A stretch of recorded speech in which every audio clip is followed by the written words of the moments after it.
Bienvenue dans Chasseurs de Sciences, un podcast produit par Futura. Je m'appelle Franck et je serai votre guide temporel au cours de cette excursion. Aujourd'hui, nous prenons le train pour aller rencontrer Marc Seguin, un pionnier de la grande histoire du chemin de fer. Vous écoutez Chasseurs de Sciences ? Si ce podcast vous plaît, n'hésitez pas à nous soutenir en le partageant sur les réseaux sociaux et en nous laissant une note sur les plateformes de diffusion.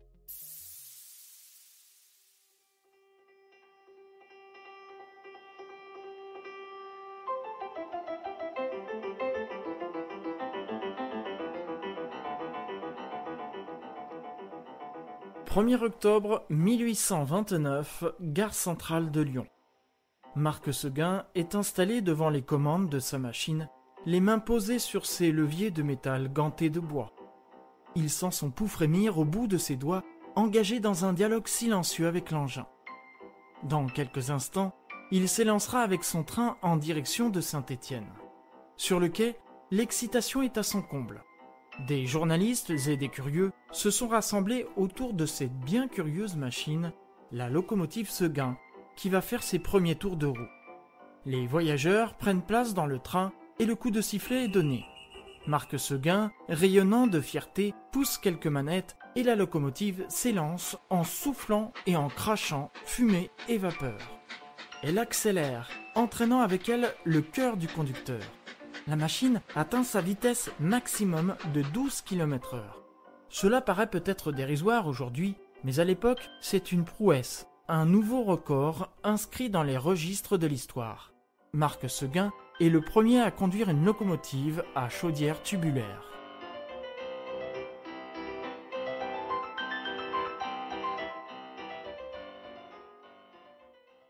Marc Seguin naît le 20 avril 1786 à Annonay. Il est le fils aîné de Marc-François Seguin et d'Augustine Thérèse de Montgolfier.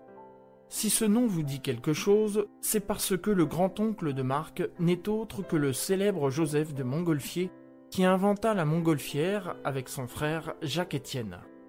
Ce parent notoire guide le jeune homme dans son apprentissage des sciences et l'invite régulièrement dans son laboratoire du conservatoire où ce dernier découvre tout un monde de machines qui le passionnent.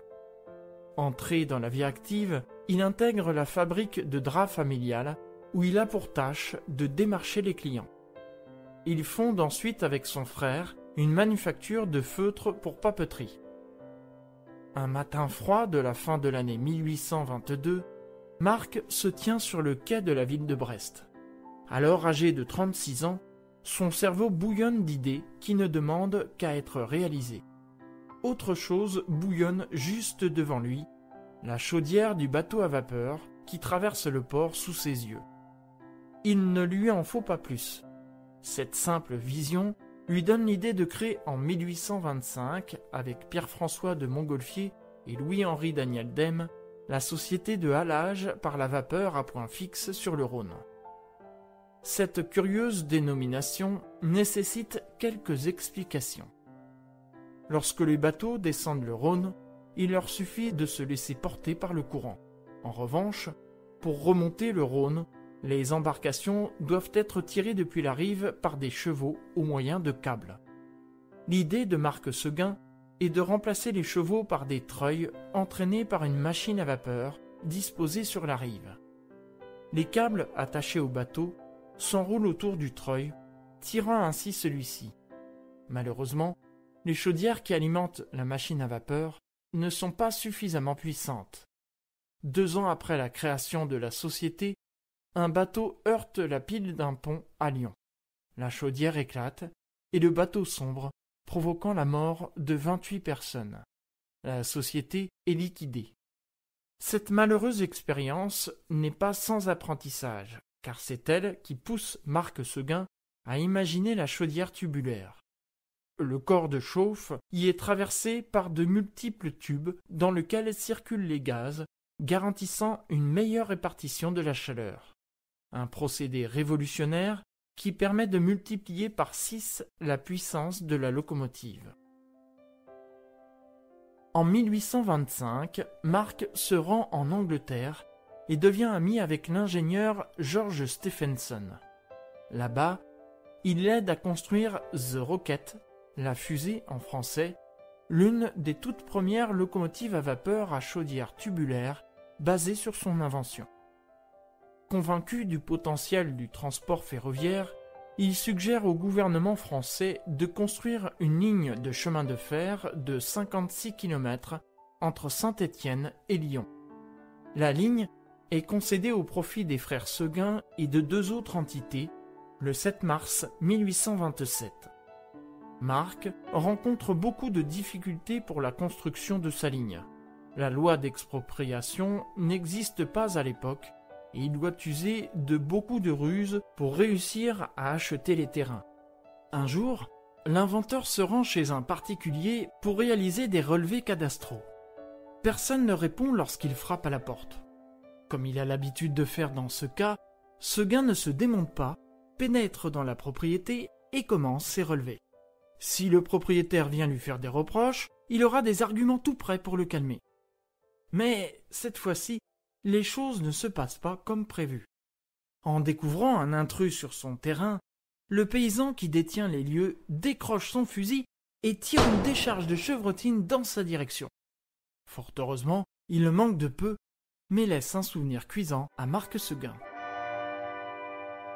À l'été 1830, un premier tronçon de ligne ouvre entre Givors et Rive-de-Gier.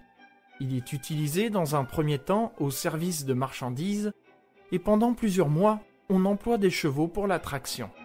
C'est ensuite la locomotive Seguin qui fait ses premiers tours de roue quelques jours avant la fusée de George Stephenson. Un second et troisième tronçon ouvre en 1832 entre Lyon et Givors et entre Rive-de-Gier et Saint-Étienne, toujours pour le transport de marchandises. La même année, les voyageurs sont progressivement acceptés. Et si vous pensez que le RER n'est pas confortable, imaginez-vous bien qu'à l'époque, ces derniers n'avaient rien d'autre que de la paille répandue sur le sol pour assurer leur confort.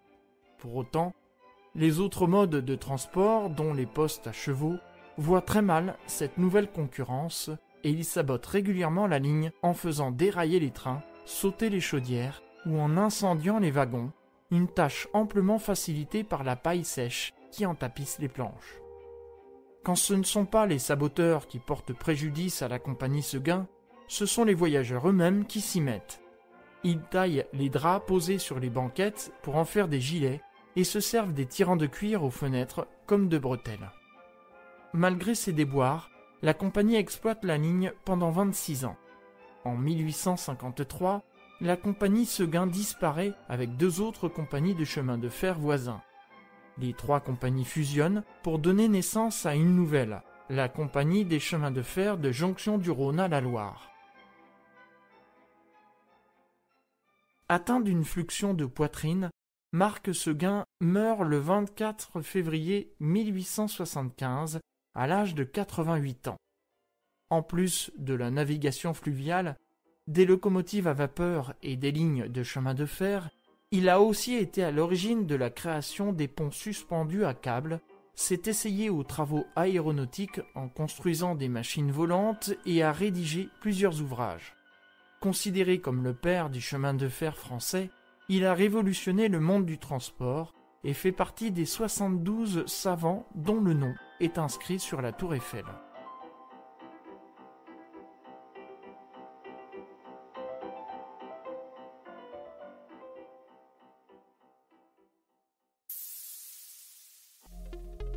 Merci d'avoir écouté Chasseurs de sciences. La musique de cet épisode a été composée par Patricia Shellad. Au texte et à la narration, Franck Menant. Si vous appréciez notre travail, n'hésitez pas à vous abonner et à nous laisser un commentaire et 5 étoiles sur les plateformes de diffusion pour nous soutenir et améliorer notre visibilité. Vous pouvez nous retrouver sur Apple Podcasts, Spotify, Deezer, Castbox et bien d'autres pour ne plus manquer un seul épisode. Quant à moi, je vous retrouve très bientôt pour une future expédition temporelle dans Chasseurs de sciences.